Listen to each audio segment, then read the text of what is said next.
Hoy reunimos aquí a dos personalidades muy interesantes, no sé cuál de las dos más interesantes, pero que son María Blanco y Antoni de Llacey. Esa es mucho más interesante. No sé. Entonces, pues para mí es una gran satisfacción presentar a María Blanco. Cuando venía aquí yo me estaba planteando, ¿qué me da más satisfacción? ¿Presentar a María Blanco o que María Blanco me presente a mí, que alguna vez me ha presentado también? Llegué a la conclusión de que ambas cosas me encantan, pero que hoy tocaba presentarla a ella, que es la protagonista.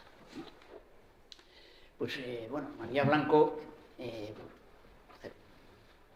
una semblanza muy breve, es doctora en Ciencias Económicas, se doctora con algo que no suele contar, pero que en sus currículum por ahí no aparece, pero se doctoró con una tesis sobre la formación de la economía matemática en la historia del pensamiento económico. Eso nunca lo cuentas, pero ese es su trabajo. No me avergüenzo de ello. Por Dios.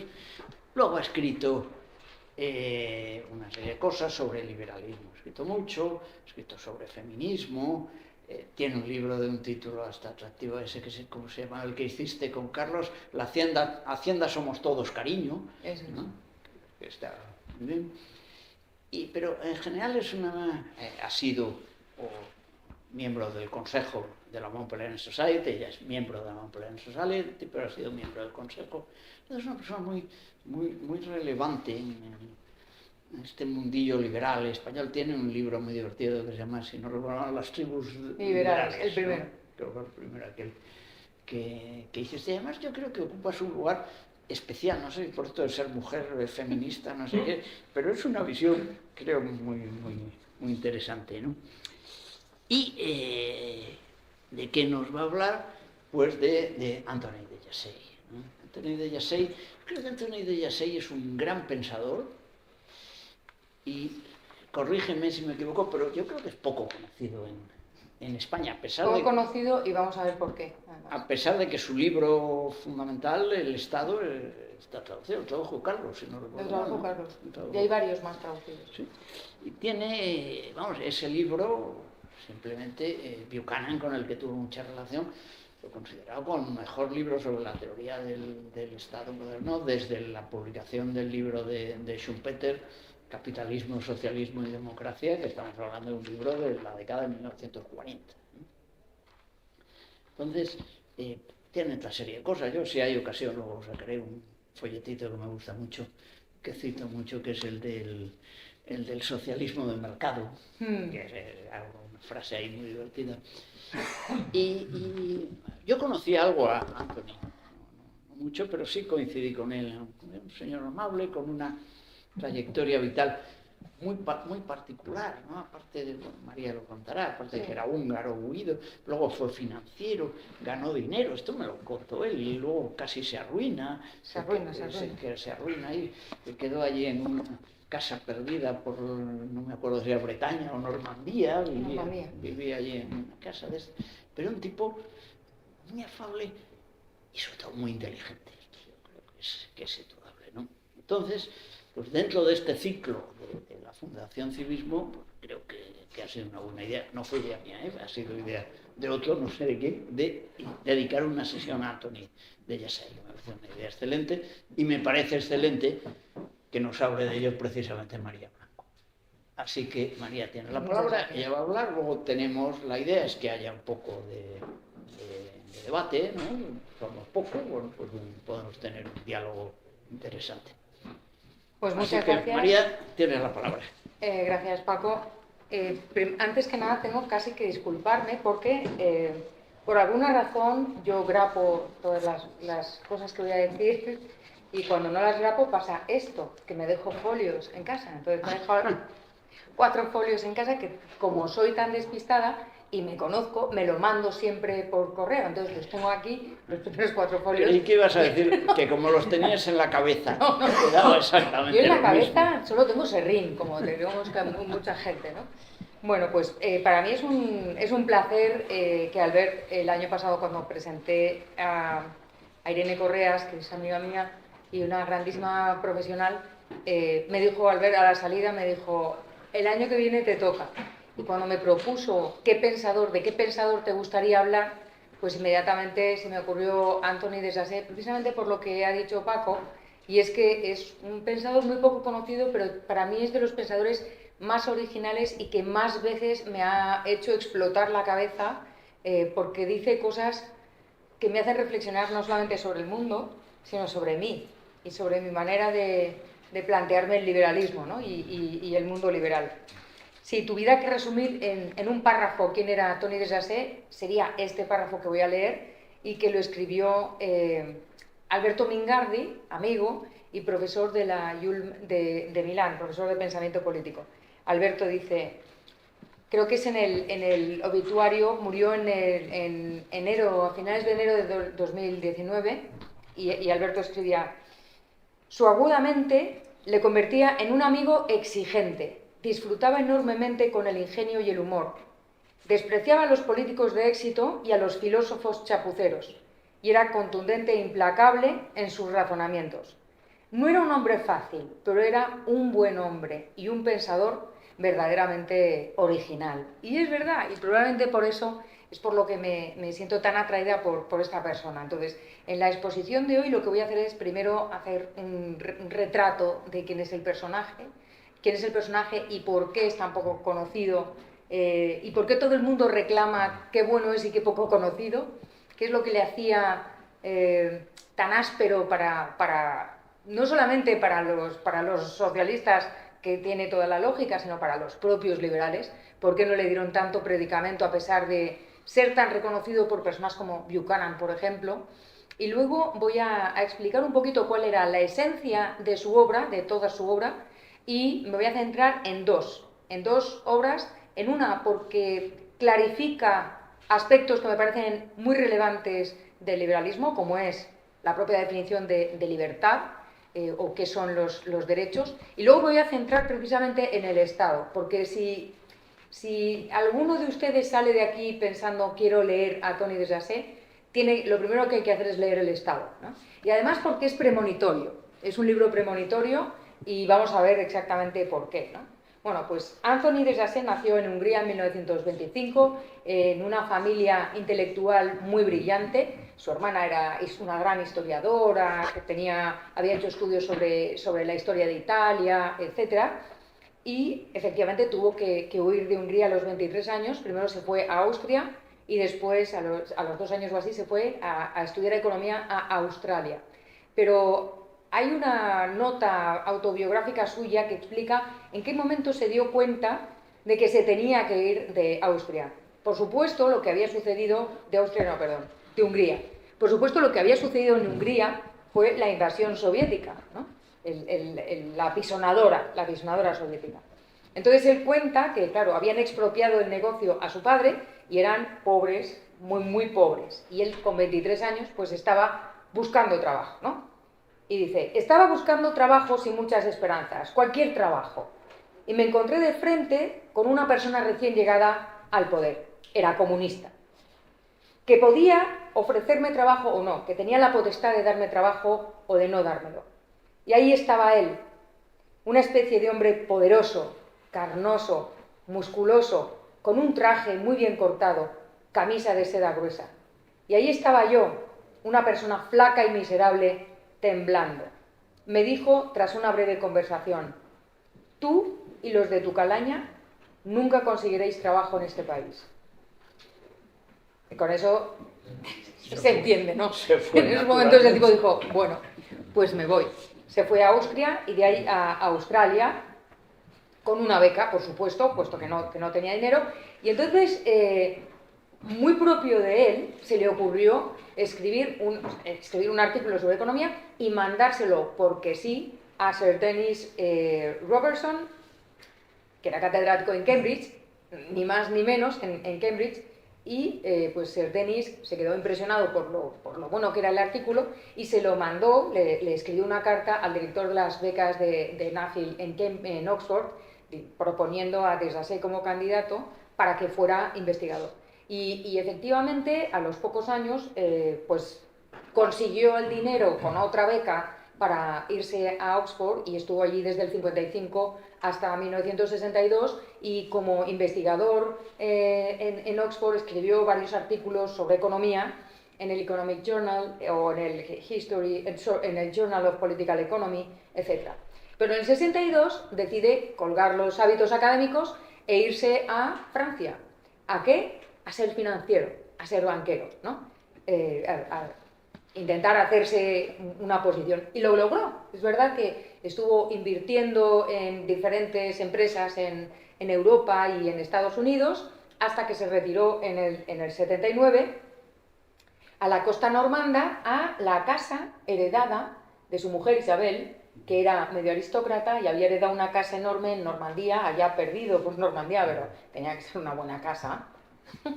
Y con Isabel tuvo tres hijos y allí murió, ¿no? Y es verdad que era una persona poco conocida. Precisamente Alberto Mingardi, le describió como the greatest thinker that you don't know. O sea, el más grande pensador que usted no conoce. Y no es el único. O sea, todos los autores que han reseñado a Desasé o que han escrito un obituario, que han escrito algo, se preguntan ¿y por qué nadie conoce a este señor con lo bueno que es, ¿no? Y varios dan algunas pinceladas que a mí me hacen entender que efectivamente es que igual no era demasiado rasposo, era demasiado claro, ¿no? Primero porque era un académico extramuros. Los académicos somos muy particulares, somos muy de castas. Nos gusta los sucesores de nuestros amigos. Eso pasa un poco, Paco? Quiero decir, ya sé que yo te caigo bien, no por ser discípula de Carlos o porque estuvieras en mi tribunal de tesis, por otras cosas además. Pero en general, si miramos la academia, hay esta cosa endogámica, ¿no? Entonces, claro, que un tipo brillante, que valía, que le habían dado 2000 becas, de repente, en su juventud, después de estar publicando en las mejores revistas científicas, en Oxford, que no es la Universidad de Jaén, es Oxford, el tipo dice, ya, ahora lo cuelgo la toga y me dedico a las finanzas, es raro. Pero que además, después de ser un financiero con éxitos, con algún fracaso también, es verdad que se arruinó, pero con éxitos, etcétera, también dijera, pues ya, y ahora me voy a mi casa normanda con mi familia a publicar cosas que se me ocurren sobre filosofía política, pues resultaba raro. Es un verso suelto, es una persona que no era un outsider, ¿no? Como se dice ahora. Y luego también es verdad que nunca se adhirió a ninguna escuela. Era como mi maestro Carlos Rodríguez Brown siempre dice que hay que ser un economista sin escuela. Y yo me defino también como una economista sin escuela. Me puede gustar una idea de esta escuela o de esta otra, me puedo sentir más identificada con una escuela que con otra, con algunas escuelas en absoluto, pero no me considero una economista de esta escuela o de la otra escuela. Y él tampoco. Y eso me consta, he vivido en mis carnes, que sienta fatal. A la gente no le gusta, te tienen que identificar con alguna etiqueta, ¿no? Algunos le definen como un anarquista conservador, otros como un anarquista reticente. O sea, es verdad que era un poquito picajoso, o por lo menos era muy puntilloso, y vamos a ver cómo, ¿no? Michael Munger me hace mucha gracia porque cuando en su obituario dice una cosa sobre Tony es como le llamaban sus amigos, que es difícil de explicar del todo, era su combinación de dos rasgos. El primero era una lealtad, una cortesía y un estilo elegante de comportarse que no tiene parangón en mi experiencia, en su experiencia. El segundo era una furia contra la mentira, la tergiversación o la decepción con una intensidad que podía sorprender. Tony podía ser bastante amable con sus enemigos, pero a veces era bastante duro con sus amigos, ¿no? Eso para mí es la definición de un buen amigo, el que es capaz de ser amable con unos y amable con los enemigos, o compasivo con los enemigos, benevolente con los enemigos y duro con los amigos, como hay que ser, ¿no? El pensamiento y la obra de Anthony de Sassé es muy extenso porque, como digo, primero tocó la economía y luego el pensamiento político, ¿no? Pero no voy a decir todo para que no se duerman ustedes. El primero es The State, por supuesto, el Estado, traducido por Carlos Rodríguez Brown en 1985. hace muchísimos años. Y ahora vamos a ver al día que está y lo vigente que sigue, ¿no? Luego tiene otros libros muy buenos que yo no sé si han sido traducidos, como Social Contract Free Ride, que es un estudio sobre los bienes públicos, que es muy bueno, porque desmonta todos los mitos que hay sobre los bienes públicos. Luego estuvo mucho tiempo escribiendo para el Liberty Fund, para EconLib, hasta el año 2017, que dejó de escribir, pero ustedes pueden encontrar en su página prácticamente toda su obra, si leen inglés, fenomenal, si no, pues entonces es más complicado. Y a mí hay un libro que me gusta mucho que es Justice and Its Surrounding, del 2002. Entre estos artículos que publicó en EconLib, en el Liberty Fund, están recopilados en varios libros sobre filosofía política, sobre economía política, etcétera, hasta, pues ya digo, el 2017. Y hay un artículo que quiero destacar, y coincidimos un montón, yo no sé si tú conoces este artículo, hay un artículo de Tony Desjardins donde describe qué es lo que pasó en la crisis de 2007, que es espectacular. Bueno, se llama Bank Debt, Sovereign Debt and the Dogs That Didn't Bark. Deuda bancaria, deuda soberana y los perros que no ladraron, haciendo alusión al título del libro de Sir Arthur Conan Doyle sobre Sherlock Holmes. Hay un capítulo que es el perro que no ladró, ¿no? Y justamente el kit de la cuestión para saber quién era el asesino es que hubo un perro que no ladró. Entonces él hace esta comparación para explicar qué es lo que pasó en el 2007, cuáles fueron los perros que no ladraron y qué es lo que pasó. Su amigo creo que ya he llegado aquí, no seguir el papel. Su amigo de Oxford, todo el tiempo que estuvo allí se hizo muy buenos amigos, y el mejor de sus amigos era Ian Malcolm David Little. Y Little le describía como un adicto al riesgo, ¿no? Es decir, era un señor que ganaba mucho dinero, pero que podía perder la mayor parte, y así fue. Es decir, no, era el típico inversor, o sea, tenía esta aversión al riesgo más bien bajita, ¿no? Pero eso también le explica, o está explicado, es consecuencia de su manera de mirar la vida, ¿no? Por ejemplo, él tuvo una vida llena de accidentes, algunos buenos, otros malos. Por ejemplo, se quedó ciego, se fue quedando ciego poco a poco, y cuando hablaba del tema con sus amigos, porque al final era Isabel, su mujer, la que le tenía que leer las cosas, la que le ayudaba a escribir, etcétera, lo cual tiene mucho mérito, ¿no? Porque yo me habría deprimido seguramente, o a lo mejor no, quién sabe. Pero él, cuando hablaba con sus amigos de este tema, decían sus amigos que no lo hacía con ningún tipo de pesar, ¿no? En absoluto, lo hacía con total normalidad e incluso con sentido del humor.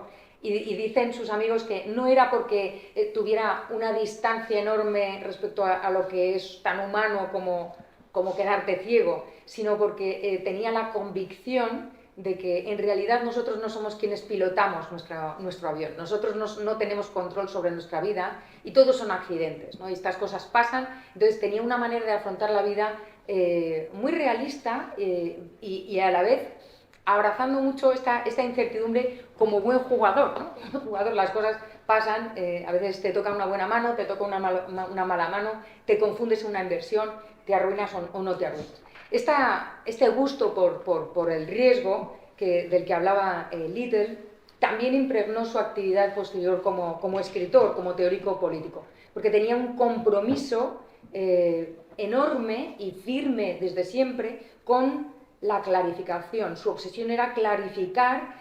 profundamente todos esos conceptos, los conceptos más importantes de la filosofía moral y política, especialmente la del liberalismo, ¿no? Porque él era liberal. De hecho, era libertario, ¿no?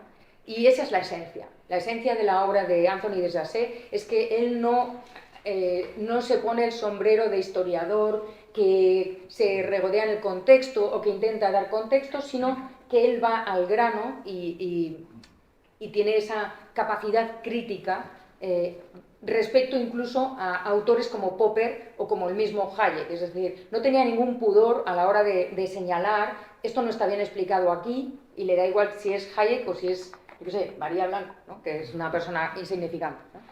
Y, por ejemplo, para que vean hasta de qué estoy hablando. A él le ponía muy nervioso el tema de los derechos. O sea, hablar de derechos todo el tiempo era algo que no le parecía bien si no se especificaba exactamente de qué estamos hablando. Por ejemplo, cuando hablamos de los derechos de propiedad, todo el mundo tiene derecho a una propiedad, ¿no? Le decía, no, podemos hablar de la libertad de los propietarios, de la propiedad privada, y de que haya libertad para tener propiedad privada o no. Pero derecho a la propiedad significa que alguien te tiene que proporcionar una propiedad, porque él entendía el derecho de la misma manera que se entiende en la teoría contractual, es decir, como una opción para exigir el cumplimiento de una obligación correspondiente en un contrato, algo que se puede exigir, ¿no? Es verdad, él reconoce que también se utiliza en filosofía política como el reconocimiento de una persona, que esa persona tiene a hacer ciertas cosas específicas y a que no le hagan ciertas cosas específicas, ¿no? Pero para él hay que analizar más despacio a qué se llama derecho, porque normalmente o muchas veces son la excepción a una regla, ¿no? Él cree que la filosofía política ha fracasado a la hora de transformar una noción o idea más amplia a otra más precisa, generando confusión. Y pone un ejemplo muy claro, dice, por ejemplo, en física lograron pasar de hablar del calor a hablar de la temperatura, que es mucho más concreto, que se puede medir y que nos dice muchas más cosas. Entonces, hablar de los derechos en general, sin especificar, pues le parece que incluso los liberales nos agarramos a esa retórica que a lo que induce esa confusión. ¿Por qué? Pues porque al final, en la sociedad moderna, lo que hemos hecho es, como hablamos todo el tiempo de derechos, delegamos en una autoridad que es el Estado, que es quien se supone que debe proporcionar por narices obligatoriamente ese derecho a los ciudadanos. Vivienda digna, etcétera, etcétera, etcétera. Entonces, él es más partidario de hablar de libertad para tener una vivienda, que no te pongan obstáculos para que tú puedas conseguir una vivienda o para tener educación, etcétera. Al hablar de derechos, estás adjudicándole, dándole las llaves del castillo directamente al Estado para que forzosamente dé ese bien o ese servicio a todos los ciudadanos. Bueno, pues así todo. Y voy a sacar, es decir, así de picajoso eran con todo. Y hay dos cosas que, bueno, sobre todo un aspecto que me interesa mucho es el problema que tiene con los liberales. Porque quería compartirlo precisamente porque es lo que a mí más me ha hecho reflexionar y que cuando me planteé, la verdad es que yo quería hablar del Estado, obviamente, ¿no? ¿De qué voy a hablar? Si hablo de Tony de Saint-Exupéry, pues del Estado. Pero no me resisto a compartir qué es lo que a mí me hizo, y me ha vuelto a hacer, ahora que he retomado la lectura, plantearme que igual es verdad que lo estamos haciendo muy mal y a lo mejor es cierto que tenemos que darle una vuelta a esto, ¿no?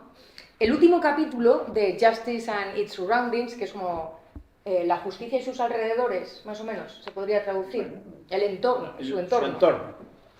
Es del 2002, ¿no? El último capítulo se llama La amarga medicina de la libertad. Aquí tenemos un profesional de la salud, ¿no?, que va a entender perfectamente de lo que se trata. Me permiten que lea un párrafo para que vean por dónde va. Desde la época romántica de la filosofía política nos han llegado muchas imágenes conmovedoras. Algunas representan a un pueblo que se libera de las garras de los opresores, nativos o extranjeros. Otras muestran al individuo solitario, que lucha por su autonomía espiritual y su independencia material contra la invasión totalitaria. Sea cual sea la verdad de estas imágenes en el pasado, su relevancia para el presente se está desvaneciendo. La cuestión de la libertad en nuestra civilización está cambiando de carácter, porque ya no son tanto los déspotas, los dictadores o los credos totalitarios los que la amenazan. En esencia somos nosotros. Entonces, a partir de aquí, yo ahí, la primera vez que lo leí, por supuesto paré y dije, nosotros, los defensores de la libertad, no es posible. Pero claro, luego él lo justifica y lo explica, lo argumenta, y te hace plantearte muchas cosas, ¿no? Porque para él no es nada evidente que el control democrático del gobierno conduzca a la preservación de las prácticas y de los valores liberales, ¿no? Y se pregunta por qué razón gana terreno y gana credibilidad las ideologías antiliberales, ¿no? Y se responde, pues porque se adaptan a nuestras inclinaciones, legitiman nuestros intereses y justifican nuestras políticas. Es decir, las ideologías antiliberales se amoldan a nosotros, ¿no? y nos las comemos, de alguna manera.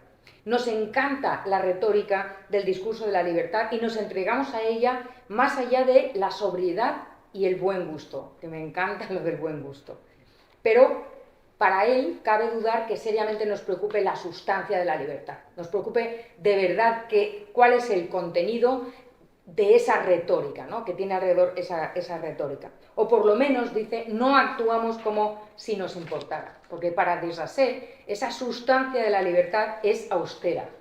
No muy distinta, dice, de una medicina amarga, que no nos gusta por naturaleza, aunque puede convertirse en un gusto adquirido para el individuo excepcional, que hay muy pocos, sino que la tomamos solo cuando la necesidad apremia. Nos tomamos la medicina solo cuando nos duele, solo cuando tenemos fiebre, solo cuando es necesario, ¿no? Entonces, para él, contrariamente a las visiones dulzonas y ligeras y vacías de la libertad, la visión austera explica mejor por qué seguimos hablando de libertad y se nos llena la boca de libertad, mientras en nuestra política nos dedicamos afanosamente a reducir su dominio, o por lo menos dejamos que otros nos coman el terreno y reduzcan su dominio, ¿no? Y hay dos definiciones de libertad que seguro que muchos de ustedes han escuchado alguna vez como canónicas. Por ejemplo, la coerción debe reducirse tanto como sea posible, ¿no? Este tipo de definiciones para Rasset pues pecan de una ingenuidad buenista, por decirlo en un lenguaje más actual, sobre todo porque son tan poco explícitas que no son imposibles de violar o de cumplir, porque son muy genéricas, ¿no? La coerción debe reducirse tanto como sea posible, que es una visión muy hayekiana, es un precepto vacuo a menos que se integre en una doctrina estricta que nos explique cuál es la mínima coerción que podemos aceptar. Es decir, si hay que reducirse al mínimo, bueno, ¿cuál es ese mínimo? Para que podamos decir, esta actuación se sale de ese mínimo que hemos aceptado como coerción mínima, ¿no? ¿En qué entorno? Porque claro, si lo decimos así sin más, a lo mejor las políticas y las medidas de un dictador, que pueden ser terribles y súper crueles, etc., a lo mejor es la coerción mínima que esa sociedad necesita o que esa sociedad está dispuesta a soportar, ¿no? Entonces, si hablamos de coerción mínima, dime primero cuál es ese mínimo, cuantifícamelo, dime cuáles son las acciones que están dentro de ese mínimo de coerción para que podamos tener una referencia y poder decir, sí, estas medidas están por encima de esta coerción mínima y estas están dentro, ¿no? Y es verdad que no damos contexto, no especificamos exactamente, ¿no? Otra definición. La libertad es esa situación en la que tenemos inmunidad frente a la voluntad arbitraria de otro. Yo lo he oído 1000 veces. Los ciudadanos en una sociedad libre no estamos sometidos a la voluntad arbitraria de otro. Define arbitrario. ¿Quién decide qué es arbitrario? ¿Qué voluntad es arbitraria? ¿Y qué voluntad no es arbitraria, ¿no? Hay un juez que determina cuándo la voluntad que se me está imponiendo tiene razones consistentes y coherentes y cuándo son razones arbitrarias, porque eso no es tan fácil, ¿no? Y entonces, bueno, a lo mejor me resulta muy desagradable las decisiones de otra persona, ¿no? Siguiendo la voluntad de otra persona, porque restringe mi capacidad de actuar, pero yo solamente puedo recurrir y puedo reclamar, esto está yendo en contra de mi libertad y yo debería ser inmune a esta voluntad porque es arbitraria, solamente si hubiera un canon, si hubiera una marca de esta decisión o esta voluntad es arbitraria y esta no. Y podemos caer en la tentación de seguir ese argumento de qué es arbitrario, qué no, pues tal vez las costumbres, las leyes. Entonces podemos llegar al absurdo de decir que las libertades están bien definidas solo si están bien codificadas. Y es de esa regla se deduce la banalidad de que en un estado de libertad nadie infringe la ley. Y realmente tiene razón. Es decir, no se pueden ofrecer estas definiciones tan a la ligera sin enmarcarlas de forma que... Y él aquí me hace mucha gracia porque saca como ejemplo a Marx. Es profundamente antimarxista, como todos pueden imaginar, pero él dice, Marx por lo menos, cuando habla de la libertad, habla de la explotación y define la explotación de manera muy clara, diciendo es la propiedad de los medios de producción lo que justifica la explotación, o la base de la explotación es la propiedad privada de los medios de producción. Vale, usted tiene un medio de producción, es usted un explotador. Está clarísimo, ¿no? Puedes ir haciendo check y definiendo qué sí y qué no. Es decir, es mucho más fácil definir qué acciones están dentro de esa esfera de la libertad y cuáles no, cuando lo defines tan bien como, y de manera tan explícita como lo hace Marx. Y entonces, Desasé llega a una amarga conclusión acerca de la libertad. Dice, para él, la libertad en realidad es la responsabilidad sobre uno mismo. La libertad para Desasé es la responsabilidad por uno mismo. De manera que cuantos menos obstáculos institucionales tenga un individuo para elegir qué actos son los que se ajustan a sus objetivos, a sus valores, etc., pues más libre será, pero también, por otro lado, menos excusas puede poner, es decir, menos puede aludir a es que el perro se comió los apuntes. Si no tiene obstáculos y puede elegir libremente sus acciones, no puede echar la culpa de su devenir a nadie en concreto. Y además, por supuesto, el individuo, en este caso, siguiendo esta idea de libertad que consiste en la responsabilidad sobre uno mismo, tú puedes elegir tener una actitud hacia el resto de la sociedad fría y distante, no quieres nada de la sociedad o no vas a aportar nada a la sociedad porque tú eres autosuficiente. Que sepas que la sociedad va a tener la misma actitud hacia ti, con lo cual no vas a poder reclamar ayuda de los demás en ninguna ocasión, puesto que tú tampoco la ofreces, ¿no? Cuanto más laxas sean las restricciones que le impone la sociedad al hombre, menos podrá contar con que los demás estén obligados a defender sus intereses y ayudarle cuando lo necesite, ¿no? Y eso, pues, implica muchas cosas, ¿no? Con lo cual, él cree que al final estamos todo el tiempo compensando. Es decir, él dice, si existen grados de libertad, lo que hacemos las personas es intentar combinar el grado de libertad que nos permita establecer una relación determinada con la sociedad, porque la libertad tiene un coste de oportunidad. El coste de oportunidad es, si eres mucho más libre y mucho más independiente, no vas a poder acudir buscando ayuda a la sociedad. Entonces, cuanto más te relaciones con la sociedad, aportes y te comprometas con esa sociedad, vas a ser menos independiente, pero también vas a poder contar con los demás, ¿no? Entonces, estamos permanentemente, dice él, combinando grados de libertad con coste de oportunidad de esa libertad. Y ahí viene la conclusión, la dura conclusión. De ningún modo es evidente que los hombres deseen toda la libertad que los sistemas políticos o tiránicos o burocráticos les niegan.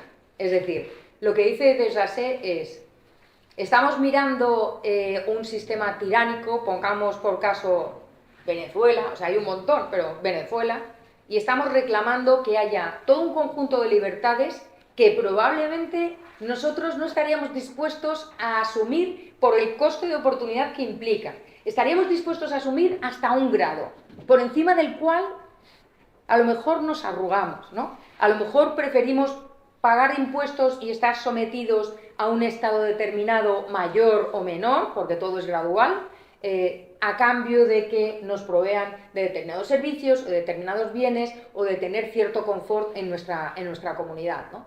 Y es verdad. Es cierto que los liberales hablamos de la libertad con grandes palabras y muchísimo, se nos llena la boca, pero no nos ajustamos mucho a hasta dónde queremos libertad. Y probablemente es una pregunta individual que cada uno tendría que hacerse y pensar cuál es mi coste, el coste de oportunidad que estoy dispuesto a asumir, hasta qué punto quiero ser más independiente, hasta qué punto quiero que la sociedad, comprometerme con la sociedad y de qué manera, ¿no?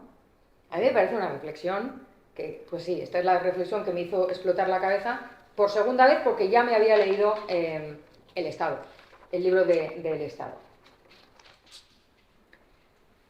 Bueno, yo recuerdo en la clausura, espérate que tengo que mirar el año, en la clausura del Congreso, yo creo que ahí estabas tú, del Congreso de Public Choice Problems of Democracy que organizó Pedro Esbart en 2005 en el CEU, en mi universidad, tú estabas ahí. En la clausura, en la cena, tuve la enorme fortuna de que estaba sentada entre Carlos Rodríguez Brown, mi maestro, y Antoni de Sassé, ¿no? Y estábamos, Carlos y yo, discutiendo estas cosas de liberales, ¿no? Nos encanta discutir estas cosas. Carlos decía que el Estado es paternalista, porque se comporta como un padre. Y yo decía que el Estado es maternalista, porque se comporta como una madre, ¿no? Y estábamos pensando qué visión es menos dañina para la libertad. Y entonces ahí nos cortó Tony de Sassé con su gran sabiduría, hablando con mucha compasión, ¿no? Con mucha comprensión y benevolencia hacia nosotros dos, y nos dijo, no, el Estado tiene que ser como el novio de la madre divorciada, que está ahí, está presente, está ahí por si se le reclama como apoyo, pero nunca debe interferir en la vida de los hijos, que son los ciudadanos, ¿no? Me parece una definición de subsidiariedad muy buena, ¿no? Y te deja muy claro, ¿no? Él en el libro de El Estado se plantea qué quiere el Estado, y se lo plantea como un economista, es decir, por eso le gustaba tanto a Buchanan este libro, ¿no? Porque se plantea que el Estado tiene una función de utilidad, ¿no? Igual que los consumidores tenemos una función de utilidad que maximizar para maximizar la satisfacción de nuestras necesidades, ¿no? Maximizamos nuestra función de utilidad, los productores maximizan también el beneficio, bueno, pues el Estado maximiza también su función, y la función de utilidad del Estado es el poder, entonces, punto. Entonces, todo lo que va a hacer está encaminado en maximizar su poder, y tiene razón, tiene toda la razón. Por supuesto, él cree, de nuevo, que el constitucionalismo liberal clásico ha fracasado a la hora de limitar el gobierno con el argumento constitucional, porque le parece que, claro, pues, el argumento constitucional y los check and balances, ¿no? Que tanto hablamos de ello los liberales todo el tiempo también, porque dice que es como utilizamos la Constitución como un cinturón de castidad, teniendo la llave bien a mano, la llave del cinturón bien a mano para, a veces sí, a veces no, nos conviene, no nos conviene, no como si fuera de verdad una regla que frena el poder del gobierno. Sobre todo cuando supuestos liberales están en el gobierno, entonces la llave de la Constitución, la llave del cinturón de castidad, pues se tiene bien a mano. Lo que me sorprende de este libro es que predice cómo, y describe en etapas cómo la expansión de la colectividad a expensas de la esfera privada va a llevar a que el Estado se convierte o pase de ser gobernante o gestor a totalitario, a imponerse, ¿no? Y en la introducción explica que en el tiempo en el que, desde que él escribe el libro hasta que se publica, déjalo, da igual, cae el muro de Berlín. Y se plantea una cosa que me llamó mucho la atención porque dijo, ¿qué es lo que refuta la caída del muro de Berlín? ¿Está refutando todas mis tesis respecto a los estados totalitarios, etcétera? Y dice, pues no, o sea, debe el intento fracasar siempre al final, el intento perverso no puede fracasar a mitades. Entonces, la frase que me gusta es, tampoco es necesario que llegue el final para que se instalen la corrupción y la atrofia de las virtudes sociales. No sé, ¿qué os parece?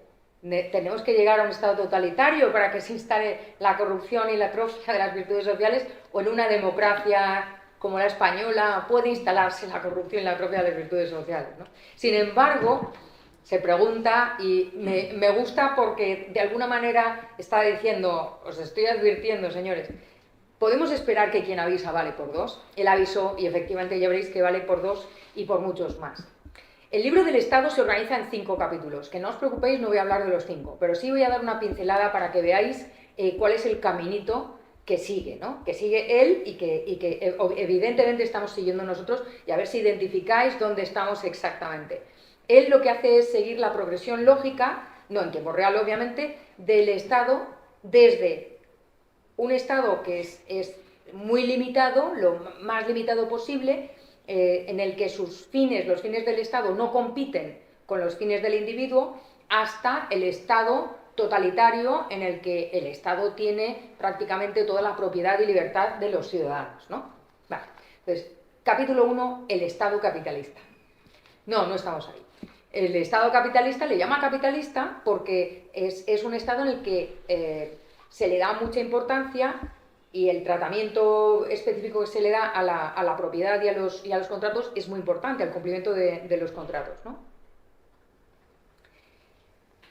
En este Estado que es mínimo, el Estado no interviene en el cumplimiento de los contratos privados.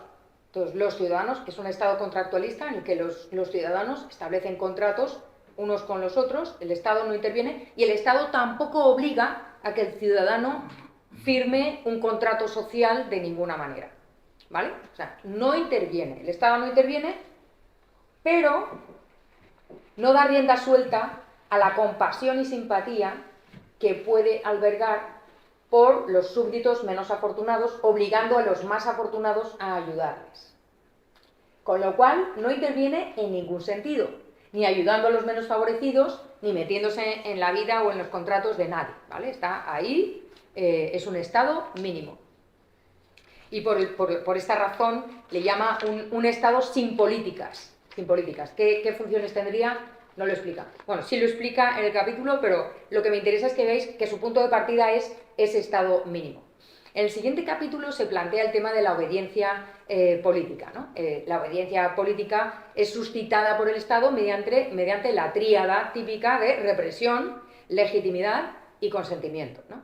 Y para él la legitimidad es algo que se obtiene con el tiempo y porque realmente lo vales, o sea, porque el Estado lo vale. Los súbditos consideran a un Estado, a un gobierno legítimo, cuando se obedece independientemente de que se vaya a tener un castigo, del miedo al castigo, e independientemente de la esperanza de tener una recompensa, ¿no?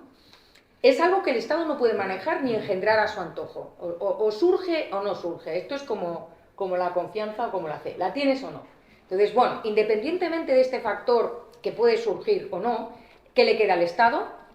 La represión y el consentimiento. Y aquí este es el juego del Estado. El juego del Estado consiste en o bien tener un grupo pequeño de personas que obedecen por consentimiento, o al revés, tener un pequeño grupo de personas que obedecen por represión. Entonces, ¿por dónde empieza el Estado? El Estado tiene, primero, pocas personas, el Estado totalitario tiene pocas personas que obedecen por consentimiento y que son los que están reprimiendo a la mayoría. Por ejemplo, los guardias de un campo de concentración. Clarísimo, ¿no? El ejército venezolano. Son minoría que tienen reprimida a toda la población. La inversión de ese patrón es una democracia donde el Estado tiene que buscar el consentimiento de la población. Claro, hemos dicho que lo que quiere el Estado es maximizar el poder. Entonces, dependiendo del entorno y dependiendo de las circunstancias que vayan sobreviniendo, al Estado le puede convenir cambiar esa fórmula, por decirlo de alguna manera, ¿no? A lo mejor le conviene, por cualquier circunstancia, pasar de ser totalitario a tener un Estado más abierto, y entonces deja de reprimir a toda la población, a esa mayoría, y reprime solo a algunos y a otros no. Entonces aquí la fórmula que propone que es que yo creo que lo observa, es que el Estado se convierte en un divisor. El Estado divide a la población entre aquellos que obtienen recompensas, aquellos que obedecen por consentimiento, porque reciben recompensas, porque pues, el Estado está seduciéndoles de alguna manera para que le apoyen, y aquellos que no. Entonces, claro, unos están viviendo de lo que el Estado expropia a los otros. Hay un grupo de ciudadanos reprimidos a los que el Estado expropia recursos para favorecer a la otra parte de la población. Y ahí está, todos necesitan al Estado. El Estado está de árbitro, mediador entre dos mitades que él mismo ha creado, ¿no? En estas circunstancias, ¿a quién le conviene reprimir? ¿A los ricos o a los pobres? A los ricos. ¿Por qué? Porque tiene que extraer recursos para financiar a los otros. Entonces, este Estado que ya no es tan totalitario porque no tiene a toda la población reprimida, sino a parte de la población, este Estado va a extraer recursos de quien los puede generar y de quien los tiene para conciliarse y seducir y de alguna manera buscar el consentimiento del resto de la población. Nos suena, ¿verdad? Nos suena. Demasiado. ¿Qué es lo que hace el Estado? Busca ganadores y perdedores. En el capítulo 3, que se llama Valores democráticos, que es un título así bastante llamativo, trata de la ideología liberal dominante cuando el Estado depende cada vez más del consentimiento y está expuesto a la competencia por él, ¿no? Y se da cuenta de que el Estado llega a un momento en que le conviene, para buscar el consentimiento férreo, le conviene aceptar procedimientos que parecen muy neutrales, como por ejemplo la regla de la mayoría. El Estado se somete, entre comillas, se somete de mentirijilla porque ya sabemos que quiere el poder, ¿no? Entonces, como quiere maximizar el poder, dice: yo me someto a la regla de la mayoría. Un hombre, un voto. Vale. Y de esta manera se adjudica la titularidad del poder y él lo acepta. ¿Qué es lo que hace? ¿Cuál es la estrategia que debe seguir ahora? El recuento. O sea, tiene que conseguir, antes hemos visto que consigue dividir entre ganadores y perdedores, tiene que conseguir más ganadores que perdedores para que le sigan apoyando y le sigan votando. En lugar de, por ejemplo, favorecer a los que más le gustan, a los que tienen más influencia o cualquier objetivo más sutil, ¿no? Este es más ganadores que perdedores. Y por eso le conviene condenar al papel de perdedores a un número de ricos mucho más que a el mismo número de pobres. Esta medida es expeditiva, es decir, algunos gobiernos añaden alguna coletilla siempre con la intención de buscar el consentimiento, no necesariamente porque se lo crean. Por ejemplo, leo a Desasé, siempre que se respeten los derechos naturales o siempre que no se inflija la libertad. Entonces, el Estado es capaz de añadir a la regla de la mayoría y a todos los procedimientos a los que supuestamente se sujete cualquier coletilla, siempre que sea un eslogan adecuado para maximizar esa función de utilidad que lo que quiere es que le lleva a maximizar el poder, ¿no? Vale. ¿Cuál es el objetivo a partir de aquí? A partir de aquí, el Estado lo que quiere sobre todo es tener autonomía de acción. Quiere autorrealizarse. Y este es el momento crucial. El momento crucial es ese momento a partir del cual el Estado decide autorrealizarse. Con todos los eslogans que queráis, pero lo que busca es exactamente eso, ¿no? Su efecto es cambiar el sistema social para maximizar el potencial de poder discrecional. Ahora ya tiene el consentimiento, ya tiene los estómagos agradecidos, ya tiene el número de ganadores suficientes, ahora quiere el poder discrecional, ya va a la carga, digamos, ¿no? Pasa del trote al galope, de manera que sea el Estado el que realice ese potencial. ¿Cuál es la agenda? ¿Cómo va a hacerlo? ¿Cuál es la fórmula? En primer lugar, tiene que abordar el problema de la disminución de autonomía de la sociedad civil y de su capacidad para negar el consentimiento. Es decir, lo que hace el Estado en estos momentos, que tiene ya todo el consentimiento y que quiere autorrealizarse y aumentar su poder discrecional, ahora que ya tiene ese consentimiento, es impedir que la gente niegue el consentimiento y dé un paso atrás.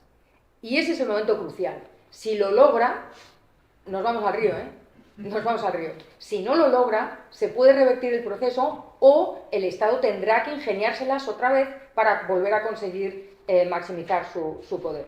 Curiosamente, este es el momento en el que el Estado está gestionando una economía mixta, como la nuestra, qué curioso. Una economía mixta en la que involuntariamente, no necesariamente aposta, porque sería un poco de estúpidos, se están erosionando gran parte de la independencia de los medios de vida de las personas. Es decir, además de estar narcotizados, pues resulta que tenemos cada vez menos medios de producción. Este camino que estoy diciendo, este camino del que estoy hablando, no se va a producir en una revolución, ni va a ser algo explícito que se va a anunciar en los medios de comunicación, ni nada por el estilo. La frase de Jacet es: se parece más al sonambulismo que al progreso consciente hacia un objetivo claramente percibido. A mí esto me suena bastante, me resuena mucho las veces que hemos hablado, es que la sociedad no reacciona, ¿qué hacemos? ¿Qué hacemos? Pues despertar, ¿no? Primero, porque claro, no estamos diciendo que vamos, que no nos enteramos, estamos sonámbulos, es que estamos absolutamente dormidos, estamos caminando dormidos, ¿no? Y me llama mucho la atención cómo él, en este punto, saca como ejemplo de lo que está pasando, ni más ni menos, que al manifiesto comunista tan estupendamente prologado por la vicepresidenta del gobierno.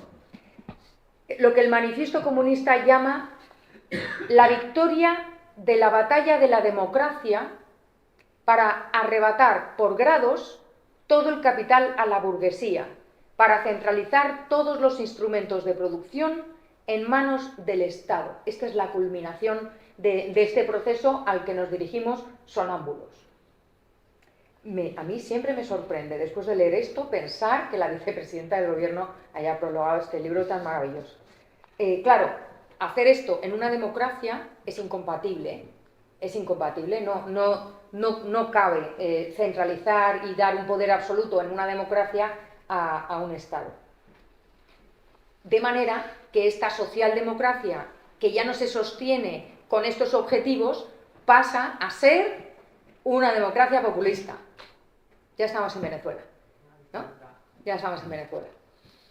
Y entonces hace una cosa que a mí me gusta mucho, porque he estudiado teoría de las organizaciones empresariales, que es un tema que me encanta, y es que compara lo que sucede con el problema de la separación entre propiedad y gestión en la empresa, que es un tema tratado por Marx. Marx considera que el capitalismo va a caer cuando llegue a su máximo esplendor. La institución más eficiente del capitalismo es la sociedad anónima, pero es la manzana podrida que va a hacer que caiga el capitalismo. ¿Por qué? Pues porque se separa la propiedad de la gestión. Es decir, el capitalista, que como sabemos es el malo, el explotador, viva el mal, viva el capital, decía la bruja Bería, ya no es el que toma las decisiones de explotar, ¿no? Ahora es el gestor, ¿no? Y entonces lo que plantea Desjacet es que sucede esto mismo con el Estado y los ciudadanos. Los ciudadanos, la soberanía popular, cedemos no solamente la toma de decisiones, sino nuestra capacidad para negar el consentimiento al Estado. Cedemos absolutamente todo. Y no podemos revocar también aceptamos que no vamos a revocar ese poder. Y entonces se da la ley de la ley de hierro de la oligarquía de Mises, ¿no? Que dice: toda organización solo necesita unos pocos organizadores para muchos organizados. Entonces dice Desjacet: una vez dentro del gobierno, los burócratas gobiernan porque los de fuera están mal situados e insuficientemente motivados para desbancarlos. Y una consecuencia de esta separación entre propiedad y gestión es que ahora dependemos de la benevolencia o de la maldad de nuestros gobernantes, ¿no? El que un sistema social sea aceptable o terrible, o que estemos satisfechos o nos sintamos miserables, dependerá de los rasgos personales variables de los miembros de este gobierno, de esta burocracia que llama él. Entonces, tiene aquí un parrafito que es verdaderamente premonitorio de España, porque dice: cuando el funcionariado es arrogante o corrupto, yo diría, bueno, o ambas cosas a la vez, La élite directiva pétrea. Pétrea es de Pedro, ¿no? Los medios de comunicación mercenarios. En fin, la tecnoestructura desalmadamente especialista. Ahí tenemos, atención, la cara inaceptable del capitalismo. Pero cuando los que mandan quieren servir de verdad al pueblo, respetar sus aspiraciones legítimas, tenemos el socialismo con rostro humano. Entonces, estamos absolutamente vendidos, porque cuando tenemos lo que tenemos, es como que mal funciona el capitalismo, y cuando resulta que tenemos unos gobernantes totalitarios, pero benevolentes, que nos conceden la gracia de ser libres o de tener un poquito de propiedad privada, y entonces la economía va un poquito mejor y decimos viva la libertad, entonces es el rostro humano del socialismo, ¿no? Finalmente, el estadio final, no hemos llegado al estadio final, estamos yo creo que en esa cosa pétrea, ¿eh? Estamos en lo pétreo. Pero él cree que al final, el final del Estado es convertirse en el gestor de una plantación de algodón del sur de Estados Unidos antes de la guerra civil. ¿A que no sabéis qué papel es el nuestro? Los esclavos, claro. Una plantación grande, compleja y autosuficiente. Las implicaciones son, por ejemplo, dirigir la mano de obra hacia donde se necesita y no hacia donde quiere ir. Asignar oportunidades educativas para formar a las personas necesarias para desempeñar las futuras funciones y situaciones que el Estado espera crear. La Fuerza Armada, la vigilancia y la capacidad represiva tendrá que redoblarse para hacer frente, no solo a la desobediencia política, sino también a la pereza, el despilfarro y el parasitismo de los otros, de nosotros, de ellos no, ellos están ahí arriba en la plantación, dirigiendo la plantación. Tampoco pueden tolerarse ni las huelgas ni la salida, el voto con los pies. La frontera debe cerrarse para mantener su propiedad dentro. Todos los que se vayan a Andorra, mal. O a Portugal, se van porque son una panda de ladrones, en fin. Y quizá, en segundo lugar, hay que cerrar las fronteras también para mantener fuera cualquier influencia ajena y discordante que estropee la condición de su propiedad, ¿no? Bueno, yo creo que no estamos todavía ahí, es verdad. Es muy... Leer despacio el Estado te pone un poco los pelos de punta porque hay muchas situaciones en las que te sientes identificado y, bueno, aunque no estemos muy lejos o no estemos muy cerca de esta plantación, parafraseando a Desjardins, me gustaría preguntar si, no obstante, a pesar de que no estamos muy cerca o a lo mejor no estamos muy lejos, podemos esperar que quien avisa vale ya no por 2, sino por 200, ¿no? Y en este caso yo creo que Desjardins merece que ustedes se lean el Estado, pero que se lean todo lo demás también. Muchas gracias.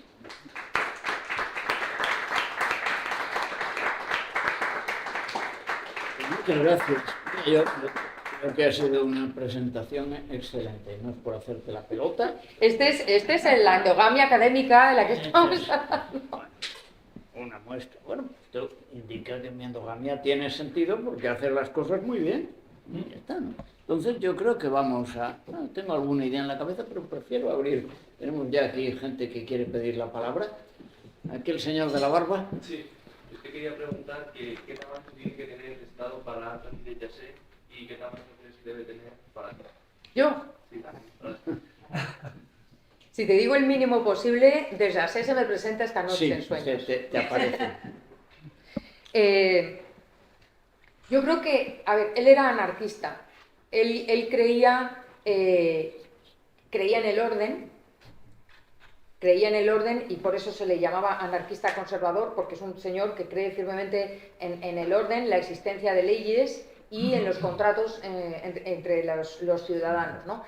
Por supuesto que él es consciente de que esto puede darse en comunidades pequeñas, pero no le ve, teniendo en cuenta que él, como hemos visto, es premonitorio porque él volvía de allí, o sea, volvía de la plantación.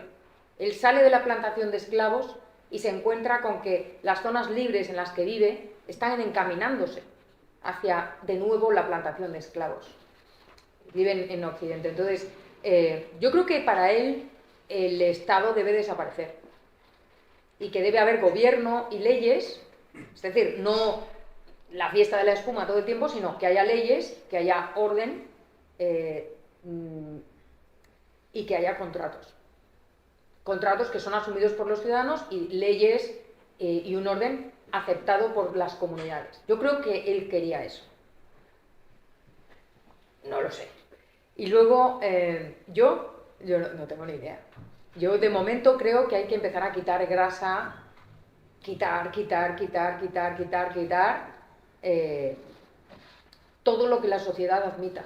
Porque claro, uno de los problemas de Desrasé, y ahora yo creo que pueden entender perfectamente que resultara un tipo antipático para muchas personas. No porque él fuera antipático, ¿cómo era de simpático?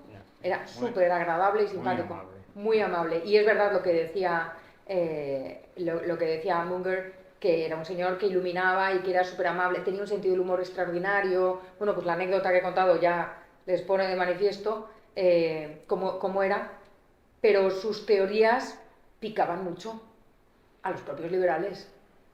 O sea, se mete con Hayek, que es el intocable, se mete con Popper, y critica a todo aquel que no hace un uso correcto de las palabras y de los conceptos. Duele mucho que te digan, oye, en física se ha pasado de hablar del calor a la temperatura, ¿por qué en filosofía política se habla de derechos como si fuera todos son derechos, ¿no? Pues lo que tenemos ahora, decía él, lo que tenemos ahora es el fruto de haber sido tan laxos en el uso de esas palabras y hablar y tener esa retórica y enamorarnos de la retórica, pero no darle sustancia a lo que estamos diciendo, ¿no? Entonces, yo mi problema con el tema del tamaño del Estado es que lo que yo querría no es lo que la sociedad quiere. Entonces, yo entiendo que el ejército tiene que estar gestionado por un Estado central, la justicia probablemente... Adam Smith. No, menos que Adam Smith. Adam Smith tiene ahí una tercera función del soberano que no sé, ¿eh? Adam Smith era un señor estupendo, Adam Smith fenomenal, pero yo soy partidaria de menos Estado. Todo lo que pueda bajarse al terreno del ciudadano, lo prefiero. No sé si te he contestado. Pero esa raya entre si tienes una enfermedad, allá te las apañes tú, digamos estilo americano, exagerando, o bueno, si crees si eres liberal, más o menos liberal, pero crees que debe haber una sanidad pública, no digo funcionarial, digo proporcionada por el Estado, entonces para un americano eres un socialista. Entonces, esta raya es la que es complicada de... Yo creo que, a ver, él era muy consciente de eso y él por eso habla del contractualismo y de las comunidades. Es decir, si esta comunidad que estamos hoy aquí reunidos creemos que debemos pagar un canon para luego tener una sanidad adecuada para todos, fenomenal. Esta comunidad. Y nosotros decidimos qué cantidad y cómo. Porque decidimos, y aquí está el tema de la definición de libertad, que por eso la he sacado, decidimos ceder nuestra independencia a costa de que todo el mundo tenga una sanidad, porque a mí no me gustaría que este señor, si le pasa algo, no tenga ayuda, ¿no? Entonces, yo cedo ese grado de libertad a cambio de que entre todos nos ocupemos de las personas mayores, de los enfermos, etc. Pero tiene que ser una decisión de la persona, no tiene que ser algo que te viene impuesto desde arriba, y el modo también viene impuesto desde arriba, la cuantía, la distribución de los ingresos, en fin.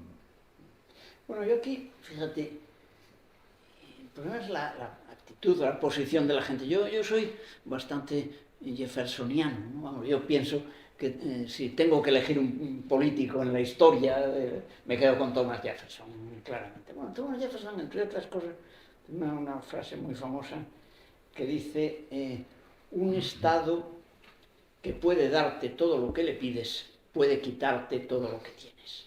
Claro, una frase espléndida, ¿no? Entonces la cuestión es, bueno, yo me pongo en esa situación. Pienso seguramente que el Estado me va a dar más cosas que las que me quita. Pues una actitud muy razonable por mi parte, que seguramente la tenemos todos, pero que evidentemente no encaja porque tiene que haber una serie de perdedores. Entonces, ¿hasta qué punto Un esta momento, tú estás diciendo que asimetría? crees que el Estado te da más cosas de las que te quita. No. Ah.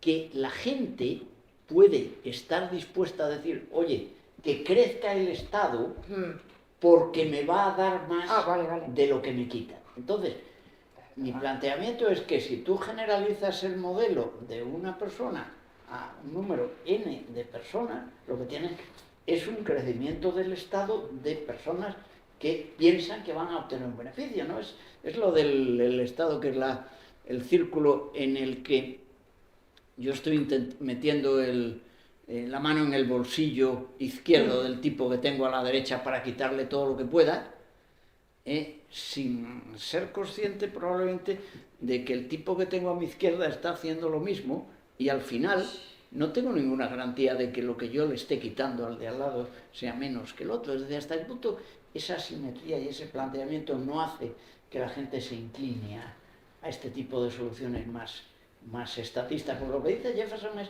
cuidado, no te fíes. Claro, pues es muy sensato decir no te fíes. A mí lo que me llama la atención de Jacet es que le pone el rol activo al Estado. El Estado es el que está buscando tu consentimiento para luego quitarte tu capacidad para revocar el consentimiento. Eso mi tierra se llama fraude. O sea, eso lo hace una persona y te meten en la cárcel. O sea, no puedes hacer eso. Tiene que haber una revocación, tienes que ser capaz de revocar ese consentimiento, ¿no? Y va a sacar el ejemplo del sí es sí, pero no lo voy a sacar, ¿no? El consentimiento, en el momento en que dices que no, debería ser no, ¿no? Pues que se lo aplique el propio Estado, porque eso es lo que dice Desjardins, ¿no? El Estado está buscando permanentemente consentimiento para, una vez que tiene el consentimiento adecuado, empezar a autorrealizarse ejerciendo ese poder arbitrario. Y ahí ya estamos caput. Es muy difícil dar marcha atrás, porque los que consienten porque tienen beneficios no van a querer renunciar a esos beneficios. Los que consienten porque tienen miedo del otro van a seguir teniendo miedo del otro, porque el Estado va a seguir alimentando el miedo, los estómagos agradecidos, y al final, tenemos el caso de Argentina, donde unas elecciones han dado la vuelta a la situación. A ver cuánto dura, ojalá que mucho tiempo. Pero no es lo normal. Quiero decir, es un camino muy difícil. Dar marcha atrás es muy difícil. ¿Vas a decir algo, Maribel? Yo pensaba, cuando hablabas de Estado y de este autor, que me parece un tanto curioso, quiero decir, porque yo no conocía nada de él, ¿qué opinaba sobre la teoría de los bienes públicos, las externalidades? Porque claro, los bienes públicos son aquellos bienes que generan beneficio para todos me acuerdo cuando lo explicaba Pedro Esbal, para todos los individuos, aunque no participen, aunque no aporten ningún recurso, son los bienes públicos puros, y esos los suministra el Estado normalmente, ¿no? Entonces, él tenía alguna idea sobre esta... Bueno, tiene libros sobre... Pero no, y tampoco veo claro, hay una cuestión que yo no he visto que me sea clara, es lo de cuando has hablado de los derechos. Porque a mí no me ha quedado claro. Los derechos de propiedad para un liberal son aquellos derechos que tiene que haber un marco legal que respete esos derechos individuales de propiedad de cada uno, ¿no? Pero no es lo mismo que el derecho a la vivienda o derecho a la educación, es otro concepto de derecho. Lo que él dice, precisamente respecto al derecho de propiedad, es que de lo que habría que hablar es de libertad para tener tu propiedad, porque la propiedad la tienes tú y punto, y la tienes o no la tienes. Entonces, que exista libertad para que tú tengas tu propiedad privada. Pero luego también tiene que haber un marco legal en el que se respete ese derecho, tiene que existir. Como se respeta todo lo demás, quiero decir, o sea, vamos a ver, es como si me dices que tienes derecho a que no te roben. Claro que tienes derecho a que no te roben, y tiene que haber unas leyes que consideren delito el robo, etcétera. Lo mismo que, si eso tú crees que es proteger un derecho, no sé exactamente cuál es la duda, Maribel. ¿Qué concepto tenía el derecho exactamente, del derecho? A él le parece que el derecho es lo que es la contraprestación. Todo derecho implica una contraprestación, porque lo contempla desde el punto de vista contractualista. Entonces, tú tienes, tú das algo y tienes derecho a otro algo, exactamente. Que en filosofía política es verdad que se utiliza la palabra derecho asociado a que una persona tiene derecho a hacer determinadas cosas y a que no le hagan determinadas cosas. Lo que él dice es determinadas cosas respecto a que se supone que tiene derecho a hacer determinadas cosas porque todo lo demás está prohibido. O sea, todo el tiempo él está hablando del contexto. ¿En qué entorno estamos diciendo que tiene derecho a hacer determinadas cosas? Porque claro, probablemente no tiene razón al decir que no es que tú tienes derecho a hacer determinadas cosas porque todo lo demás está prohibido, pero si eso es así, entonces tú tienes derecho a hacer determinadas cosas y todas las demás cosas también están permitidas. Entonces, le parece que no es que le parezca mal, es que le parece que está poco definido, que los derechos, tal y como se utilizan, están poco definidos. Y él prefiere hablar de libertad, de la libertad de trabajar, la libertad de tener propiedad privada, la libertad de tener una casa, la libertad, de manera que está expresando que nadie debería ponerte obstáculos para tener tu propiedad privada, para tener una casa, pero a la hora de, como decimos, derecho a la vivienda o como decimos, derecho a la educación, eso implica que alguien está forzado a darte esa vivienda o a darte esa educación. Y no estaría mal si hubiera un contrato firmado, es decir, imagínate que tú y yo firmamos un contrato, entonces, por el presente contrato, yo me comprometo a darte educación a ti. Vale, pues en virtud de ese contrato, tú me tienes que dar dinero a cambio de esa educación. Eso sería el derecho a la educación en virtud de un contrato que me exige a mí a cambio de una contraprestación. Pero cuando se trata de educación de los ciudadanos, la educación, la vivienda, etcétera, etcétera, por ejemplo, la expresión, el derecho de libertad de expresión. No, es libertad de expresión, no es derecho a tener libertad de expresión. Porque no es la respuesta a una contraprestación. Es algo que ya existe. Tú tienes libertad para expresarte. O bien tienes unas leyes liberticidas que te impiden expresarte. Pero no es que tengas un derecho a expresarte libremente. No. Lo que tienes es libertad, ¿no? Entonces, porque si no estás otorgando o dándole, como decía antes, las llaves del castillo al Estado para que te confiera ese derecho, un poco como lo que decía Jefferson, ¿no? Si el Estado te da el derecho de expresarte, te lo va a quitar. Si tienes la libertad de expresarte libremente, o sea, perdón por la redundancia, si tienes derecho a expresar, si tienes libertad para expresarte como quieras, entonces el Estado puede cortarte tu libertad o no cortártela, ¿no? Y entonces ya estamos hablando de otra cosa. Es algo como muy sutil, pero yo creo que tiene que ver con la confusión que se genera ahora mismo en partidos supuestamente liberales o menos socialistas o más no sé qué, que también se les llena la boca con derecho a esto, derecho a lo otro, derecho al otro, y terminan defendiendo argumentos pues bastante similares a los argumentos socialistas, ¿no? Por los derechos sociales. ¿Qué son los derechos sociales? Pues si los analizamos despacio, la verdad es que él tiene bastantes artículos sobre este tema, ¿no? Los derechos sociales. Si los analizamos despacio, de lo que estamos hablando es de la libertad de los individuos de buscar la mejora de su existencia y de su prole. No estamos hablando de otra cosa, porque si son derechos sociales tiene que haber una entidad que necesariamente se los dé, o sea, les dé esa contraprestación. Y además dice, ¿como contraprestación a qué? Es decir, ¿qué están haciendo los ciudadanos como contraprestación a estos derechos sociales? Por el mero hecho de nacer. Pues a lo mejor es el derecho a la vida, claro que sí. No es que él niegue los derechos en general, sino que dice que hay que utilizar esa palabra con cuidado. El derecho a la vida existe porque efectivamente todos tenemos derecho a que no nos la arrebaten, ¿no?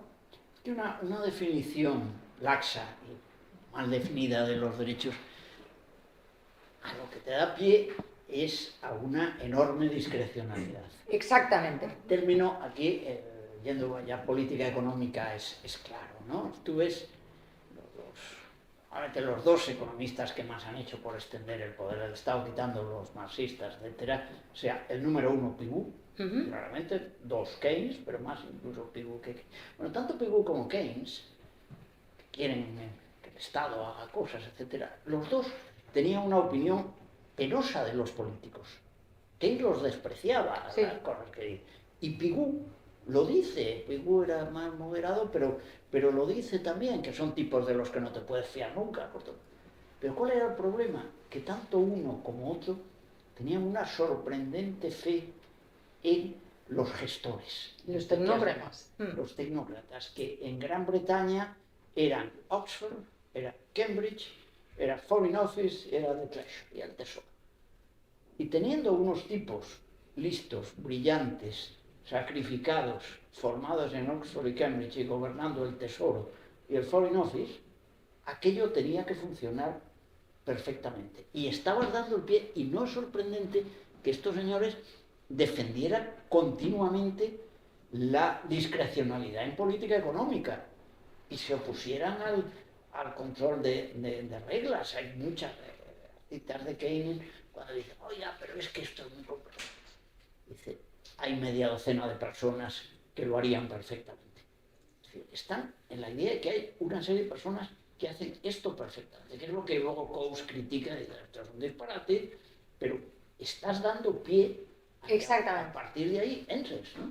Eso es lo que critica Tony de Jassé de los liberales, el que han abandonado de alguna manera el cuidado por la sustancia, el contenido de las palabras que utilizamos y a lo que hemos dado pie al agarrarnos a una retórica que funciona y que suena muy cool y muy lo que quieras, pero al final estamos dejándonos comer el terreno, ¿no? Que es lo que a él le preocupa. No es que niegue que existen derechos, sino que critica que la discrecionalidad a la que da pie el uso... ¿Puedo poner el ejemplo? Sí. Del socialismo de mercado? Él tiene un folletito, creo que publicó el Institute of Economic Affairs, sobre socialismo de mercado, y decía, esto es un disparate, pero tiene una frase genial. Bueno, dice, hablar del socialismo de mercado es como hablar de círculos cuadrados, hielo caliente, esqueletos gordos y prostitutas vírgenes. Esa es la definición, se lo cuento yo a mis estudiantes, siempre se ríen mucho, pero va en esa línea, como diciendo, cuidado con este término que estamos empleando, que es contradictorio, que es que ahí no hay nada detrás. Claro, exactamente. Que se emplea para algún país, ¿verdad? ¿Perdón? Que se emplea en algún país en China o... ¿no? ¿Socialismo de mercado? Algo parecido. A mí me han hablado de China como capitalismo salvaje. Entonces, alguno por allí, vamos, yo no sé, pero socialismo de mercado, ¿no existe socialismo de Sí, mercado? sí, Claro que existe. sí, claro. Hay muchas cosas, desde lo de Indalecio Prieto, desde yo soy socialista fuera de Fuera de liberal, liberal. ese tipo de cosas puede ser. Pero bueno, más. A ver, tenemos aquí a nuestro líder, que no sé si está diciendo que acabemos. Nada, que vamos a hacer la última pregunta, si queréis, y antes de concluir. Sí, yo quería preguntar, hablabas antes del el Estado como empresa, o funcionando como una empresa, la sociedad anónima viendo los políticos que tenemos en España ahora mismo, con el ejemplo de España, viendo gente tan mediocre que sería incapaz de superar cualquier proceso de selección de una empresa. Hay muchos ejemplos. ¿Cómo es posible o cómo piensa que es posible que esa gente sea capaz de adquirir tanto poder siendo tan mediocre? Y de llevarnos, aunque seamos sonámbulos, llevarnos a esa situación de Estado populista o Estado totalitario. Pues porque efectivamente ha triunfado la democracia populista. Es decir, yo creo que ya no tenemos una socialdemocracia y desde luego una democracia liberal de ninguna manera, pero ni siquiera tenemos ya una socialdemocracia, tenemos una democracia populista.